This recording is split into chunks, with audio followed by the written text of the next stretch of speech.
Acquiring knowledge is ordinary.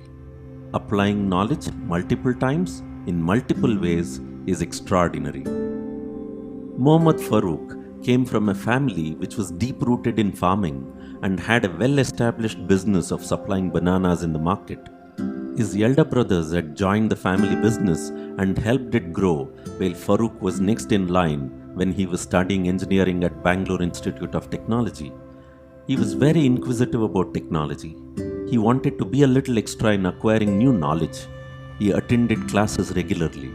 He spent more time with good-natured people. He chose to study electronics and communication, which was then a hot and tough branch. It's the same even today. Friends used to ask him, "Why do you have to struggle so much studying when you already know that you're going to be part of the banana business? And how are these engineering subjects going to help you in your business?" Well, some felt he was wasting time acquiring knowledge not relevant, and some said, "Just chill, enjoy the college days. Anyway, you don't have to look for a job after studies." He knew what he was doing.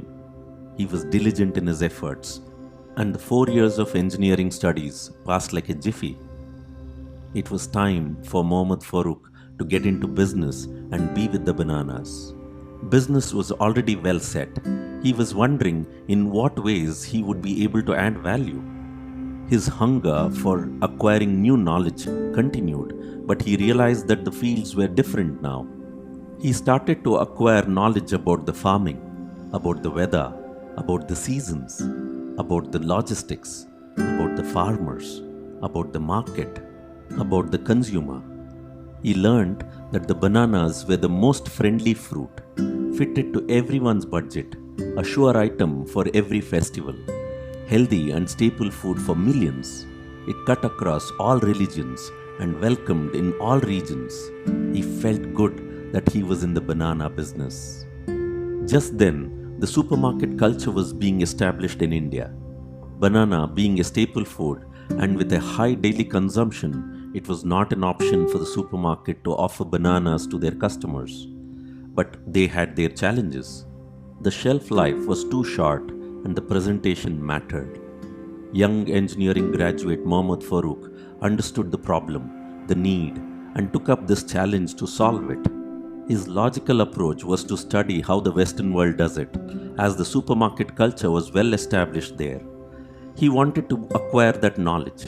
He learned that an European company manufactured ripening chambers which used cold air and gas to ripen the bananas, which was exactly opposite to what was practiced locally, which used the heating process to ripen the banana by removing the gases in the chamber.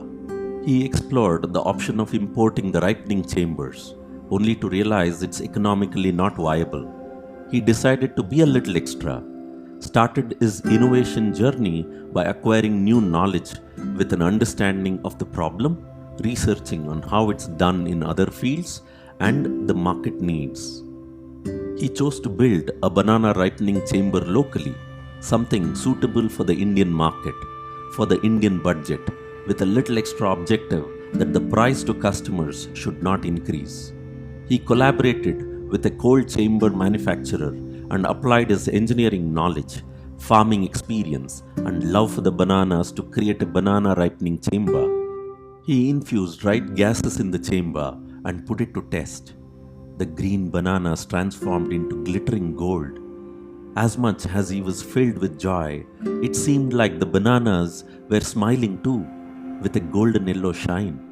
The supermarkets liked it, as the bananas were evenly colored and their shelf life increased by 5 to 6 days, and customers loved it as it was a treat to both their eyes and their mouth. He realized that the ripening chambers needed to be closer to the markets and established several chambers, and also helped other suppliers to establish the chambers in their own markets. Business grew multifold. Supermarkets appreciated, farmers benefited, and the Ministry of Horticulture in India recognized. Mohammad Farooq tasted the success of applying the knowledge for the first time. He later witnessed that the process of logistics was inefficient, as the damage of the bananas during transportation was high, The banana leaves used for packaging and stalks were left over in the cities as garbage, adding to the landfills, which was hazardous to the environment. It was time to be a little extra again, and this time Mohammad Farooq explored process innovation. He introduced crates to transport bananas from the farms, and the benefits were multifold. There was almost no damage to the banana during transportation and almost zero waste created in the cities. It's only the banana peel which remains in the cities. On the other hand, the banana leaves and the stalk left behind in the farms acted as good manure to the fields. Again, the merchants were happy as their customers were happy. The farmers were happy as they got better returns for their efforts due to reduced damage and much efficient logistics. Farooq experienced a little extra outcome through this application of knowledge. The combination of the ripening chambers and crates to carry bananas helped the farmers to supply bananas across the nation and also beyond. It enabled the supply of bananas to neighboring countries too, adding a little extra value for the nation's development through increased exports. Farooq's urge to acquire new knowledge increased. The sensitivity towards sustainability also increased, and the growing amount of plastic waste in the world worried him. He embarked on an innovation journey again. He built a plant to manufacture crates. Instead of purchasing crates made of virgin plastic to transport bananas, he chose to create crates by recycling plastic.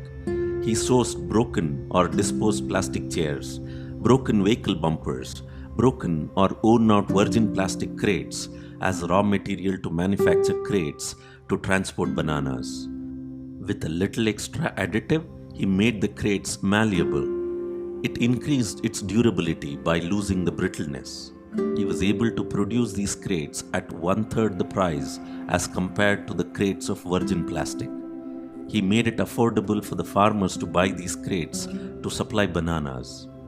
The farmers could get return on their investments in their first use itself, with reduction or no damage caused to their fruits, as against their earlier process of shifting in gunny bags or baskets. The farmers went on to be a little extra. They reused the crates multiple times. Farmers applied their knowledge to extend its usage to transport many other fruits and vegetables. Farooq created a new business line and increased the production capacity to 2,000 crates per day. The farmers were happy, and Farooq is happy because the application of knowledge is producing results and making a difference. Acquiring knowledge is ordinary. Applying knowledge multiple times in multiple ways is extraordinary.